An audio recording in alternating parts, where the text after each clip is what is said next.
Agora, a voz do pastor, com Dom Luiz Fernando Lisboa. Louvado seja nosso Senhor Jesus Cristo, para sempre seja louvado. Queridos irmãos e irmãs, hoje, dia 7, vamos falar da santidade. Santidade que está mais próximo de nós do que nós imaginamos. Às vezes achamos que os santos, as santas estão muito longe, que são inacessíveis, mas não. Nós temos mesmo próximos de nós, nas nossas comunidades, paróquias, pessoas que têm uma vida de santidade, que procuram viver essa vocação. São as nossas duas primeiras vocações, vocação à vida e vocação à santidade. Todos nós, pelo batismo, somos chamados a sermos santos. Hoje eu quero falar de uma pessoa que procurou viver a santidade e deu a sua vida pela causa de Jesus Cristo, pelo Evangelho de Jesus. Estou falando da irmã Cleusa Carolina Rode Coelho, uma cachoeirense. Talvez muitos de nós já ouviram falar da irmã Cleusa. Ela que nasceu em 1933 aqui em Cachoeiro de Itapemirim, filha de Jair Moreira Coelho e Francisca Rode Coelho. Esse casal teve 7 filhos, a terceira, Cleusa Carolina. Ela conheceu aqui em Cachoeiro os missionários agostinianos. A partir daí nasceu a sua vocação.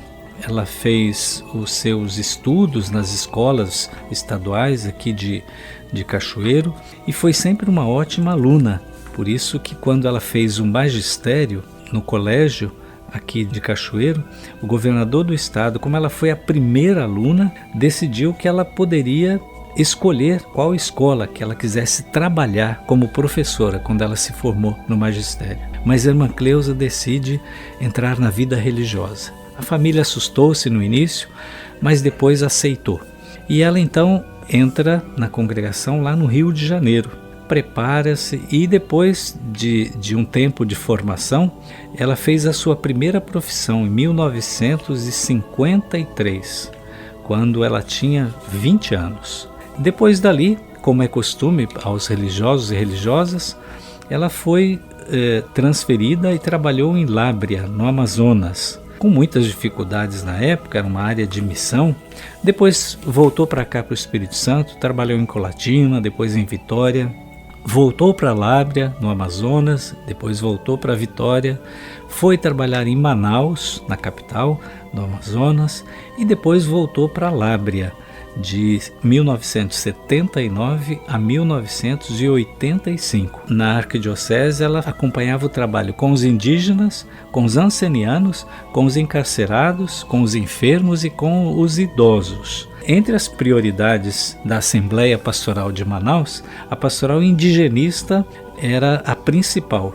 E a irmã Cleusa se oferece para ser assessora dessa pastoral indigenista. Então ela começa a trabalhar junto ao CIMI, que é o Conselho Indigenista Missionário. E a preocupação dela era conseguir o respeito à cultura e à terra dos indígenas. Queria que tudo se fizesse sem violência. Depois que ela assume esse trabalho, ela se coloca totalmente à disposição da causa indígena. A pastoral indigenista é o seu primeiro compromisso. E a congregação aceita que ela assuma esse serviço em nome da congregação a serviço da igreja. Então, todos que defendem o evangelho, que defendem os injustiçados, os mais pobres, normalmente são perseguidos, como o próprio evangelho nos mostra. Irmã Cleusa, no dia 28 de abril de 85, ela fica sabendo de mortes naquela região. E ela não pensa duas vezes. Ela decide ir para aquele lugar, busca uma outra pessoa como companhia, e é inútil aconselhá-la a não ir. Ela sabe, ela diz: eu sei que eu corro perigo, mas eu tenho que ir, é minha missão. Eles estão precisando, como de fato estavam. Então ela prepara essa viagem, ela vai para lá, não é?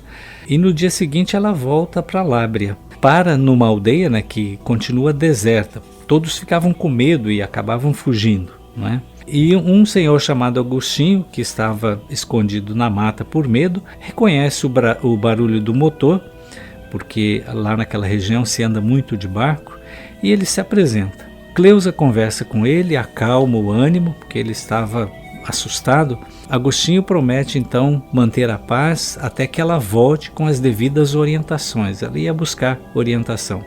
Cleusa continuou a viagem. Depois de 2 horas navegando pelo rio Paciá, ela nota que outra canoa vem em contracorrente. Era Raimundo, Podivém, o autor dos crimes na aldeia. A irmã pede ao condutor de sua canoa que pare, porque ela queria falar com o assassino. E diz ao seu canoeiro: pule no rio e salve-se, porque você tem filhos para cuidar. O canoeiro fez o que a irmã disse a ele. Ele também estava assustado. Ouviram-se vozes, tiros e minutos depois, silêncio. Começaram então as buscas. A FUNAI, que é a Fundação Nacional do Índio, não apoiou essas buscas. Foram os freis que na época estavam lá e que fizeram esse trabalho. Depois de vários dias de buscas infrutíferas, encontraram uma canoa abandonada na beira.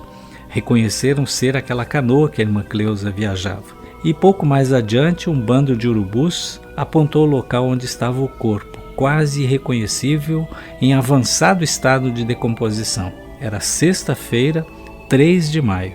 Era impossível recolhê-lo naquele momento. Voltaram a Lábrea com a notícia, caía a tarde, os sinos da catedral repicaram, um som triste, e a voz do frei, no alto-falante, anunciava o acontecido. O povo se juntou na praça, a criançada da escola que estava no recreio silenciou. Fizeram as devidas comunicações e no dia seguinte, já era domingo e já era a missa de 7º dia. A catedral amanhece adornada com uma grande faixa: Irmã Cleusa, Mãe dos Pobres e Oprimidos. Então ela é reconhecida como mártir da causa indígena. Foi feita a abertura do seu processo de canonização em 1991. O processo ficou parado um tempo e foi retomado em 2017. E nós estamos nesse momento rezando, pedindo a Deus, pela intercessão de irmã Cleusa, que através dela Deus possa realizar algum milagre para que ela possa ser reconhecida primeiro beata, não é? E depois santa da igreja. Então rezemos pedindo a intercessão de irmã Cleusa, que é nossa irmã aqui cachoeirense, para que ela seja reconhecida como santa da igreja. Para nós, ela já é santa, nós a reconhecemos pelo trabalho imenso que ela fez. Que a irmã Cleusa peça junto de Deus por todos nós e de maneira especialmente pelos indígenas, pela causa indígena por quem ela tanto lutou. Senhor, dai-nos a graça de sermos santos e santas. O Senhor esteja convosco, Ele está no meio de nós. Abençoe-vos o Deus Todo-Poderoso, o Pai e o Filho e o Espírito Santo. Amém. A Voz do Pastor, com Dom Luiz Fernando Lisboa.